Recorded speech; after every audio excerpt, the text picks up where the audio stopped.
do is just plug it in. You gave me 12, and it has to have meters, the measurement unit meters per second squared. Okay, let's see what else they want. The acceleration when the velocity is 0. So first of all, let's set the velocity equal to 0. What was the formula for velocity so I can replace v of t? 3t squared minus 3. Very good. 0. We will divide both sides by 3 to make our life easier, always. And we have t squared minus 1 equals 0. How many solutions will you give? Or will this function, or this equation have? 2. Good. T equals 1 and t equals -1 seconds. Which one does not make sense? -1. Good. So they're asking us to find the acceleration when the velocity is 0. Can anyone give us the acceleration when the velocity is 0? 6 meters per second. 6 meters per second squared. Good. Awesome. Okay, let's look at one more. And then we can go back some other time. I like to look at something like find the points on the curve such and such where the tangent is horizontal. Or 60. For what value of x does the graph of f of x have a horizontal tangent? Or show that the curve such and such has no tangent line with slope 2.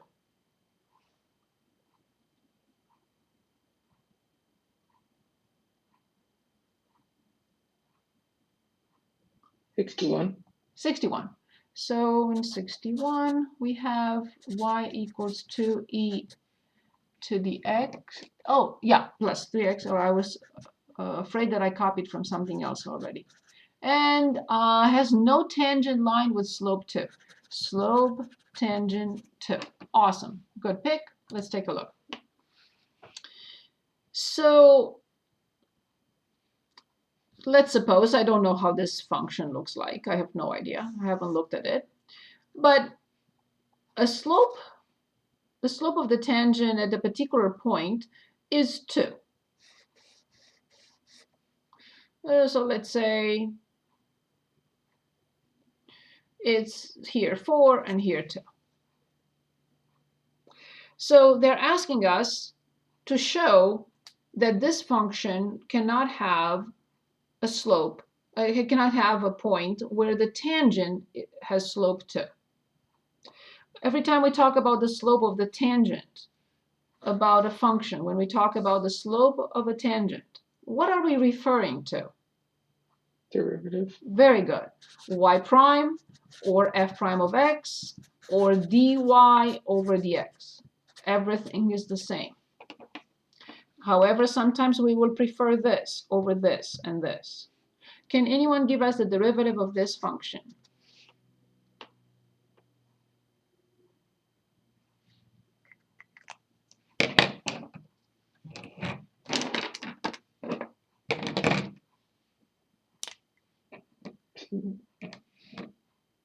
Is it 2e or 2xe or 2ex plus 3? 3 plus 15x squared.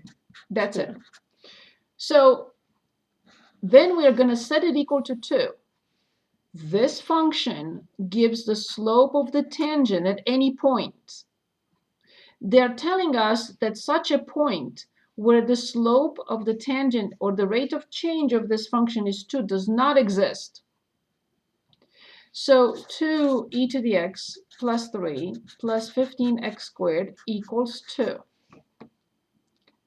Okay, so I have to find x. If I find x, then point exists. If I cannot find x, then the point does not exist. So let's take a look.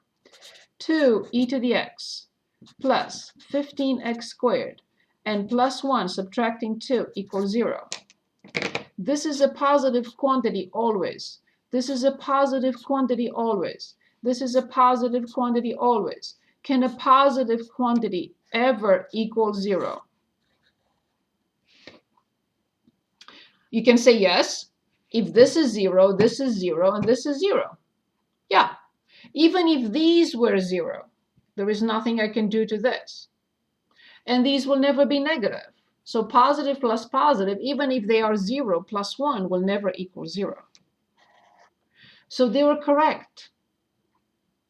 Such a point on this function where the slope of the tangent is 2 does not exist. There's no such point. There is no x. I don't have any x such that its derivative is 2.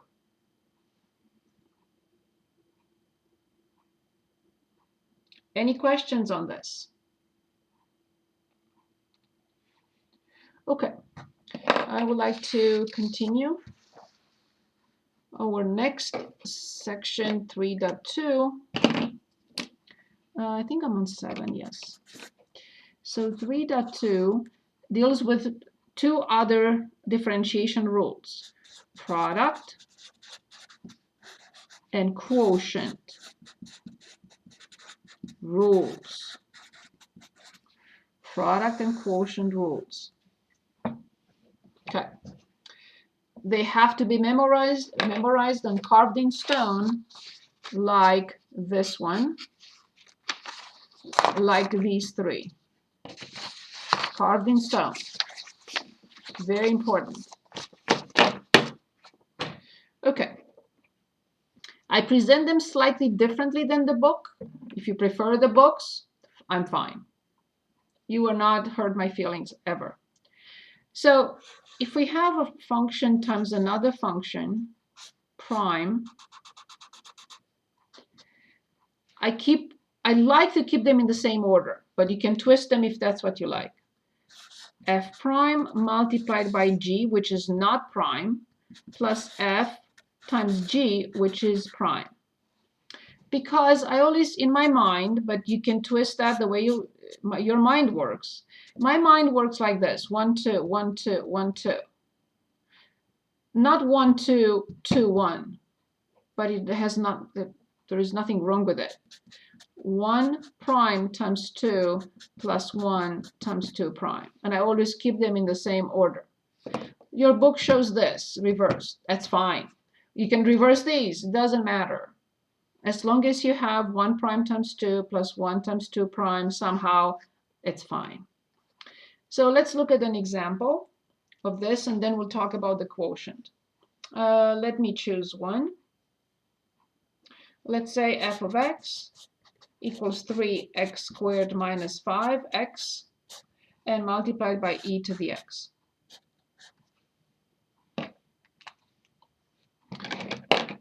Again, if you're using my rule, it's not my rule, it's how I was taught myself. Okay, this is function 1 times, this is function 2.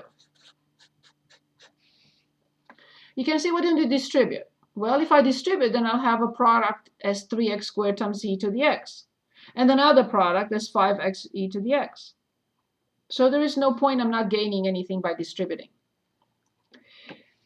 So when I differentiate this function, I differentiate the first piece, the first function first. Can anyone give us the derivative of this so we can write it here? I'm 6x minus 5. 6x minus 5, awesome, times e to the x. Now I'm here, plus. I copy the first function, not differentiated, just copied, times the second function prime. What is the second function prime?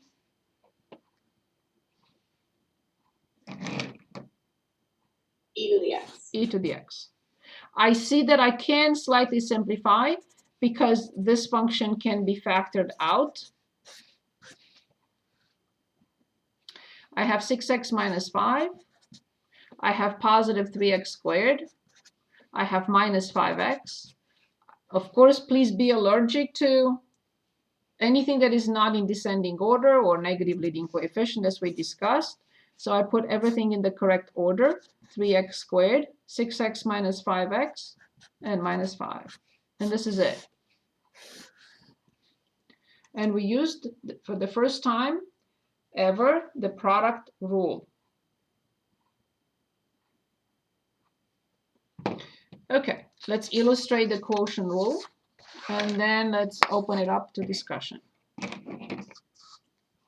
The quotient rule is a function over another function prime.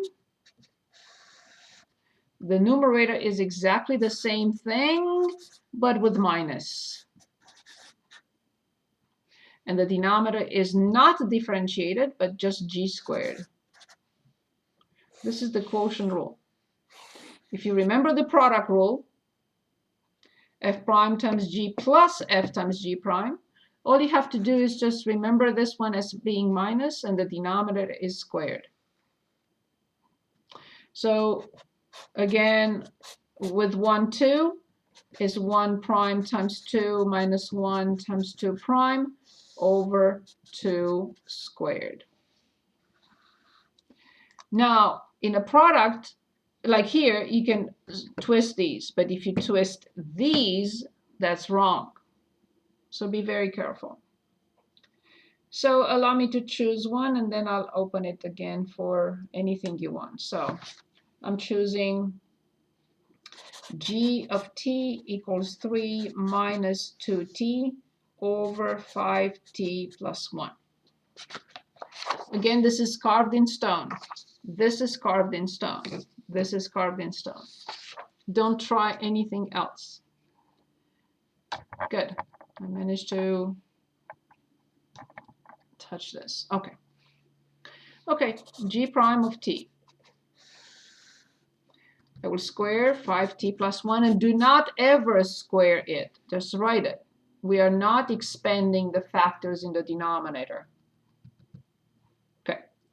So now, this is number 1, and this is number 2. Can anyone give us 1 prime?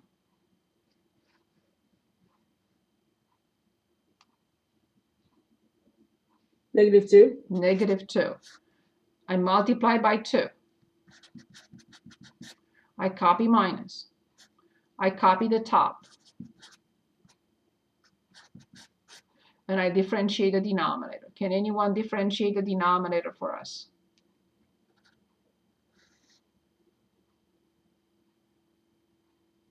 Five. That's it. Awesome. Well done. If you try to simplify these two, that would be terrible. We do not simplify terms or pieces of terms with factors. Here we have to expand and simplify as much as possible. Okay, negative 10t, negative 2, negative 15, positive 10t, 5t plus 1, everything squared. Negative 17, negative in front, negative 17, 5t plus 1 squared. Okay, again, what is this? It's a function that gives the rate of change of this function everywhere where it is differentiable, obviously not at negative 1/5. The function is not even defined there. It's not continuous at negative 1/5. Therefore, its derivative will not exist at negative 1/5 as well. Okay, I'm opening 3.2. We're not in chapter 5 yet.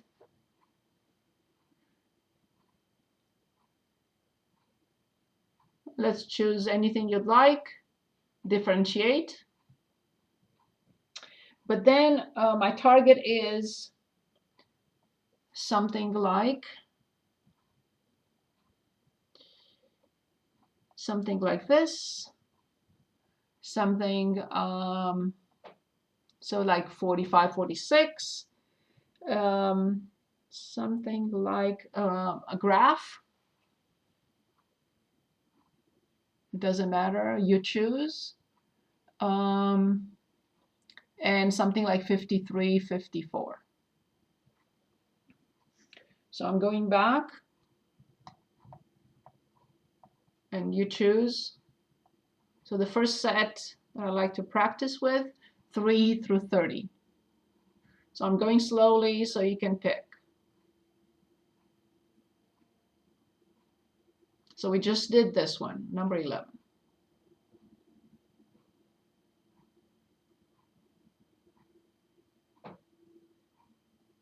Yeah, 25. 25. I see it. Good. So let's copy it. F of t is the cube root of t over t minus 3. Perfect pick. Thank you very much. I have to say from the very beginning that the square root of t prime is very nice and easy. It's carved in stone for us. The cube root is not as nice because I have to change it into t to 1/3 first. So t to 1/3 and then differentiate t to 1/3. So that is 1/3 and t 1/3 minus 1 is negative 2/3. It's not a big deal, but it's not as nice as the square root of t is. So please remember that. So now I have to use the quotient rule.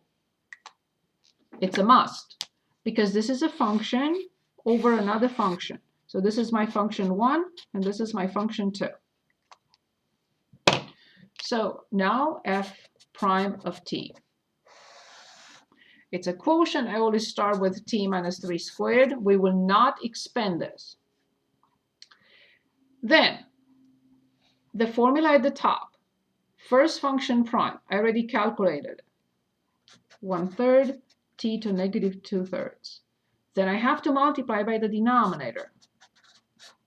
Then I have to copy minus. I have to leave this alone. And then I have to multiply by the derivative of this function. But what is the derivative of this function so I can put it here?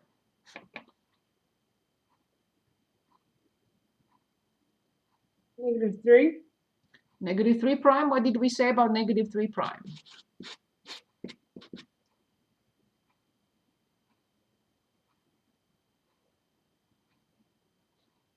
It equals 0. Good.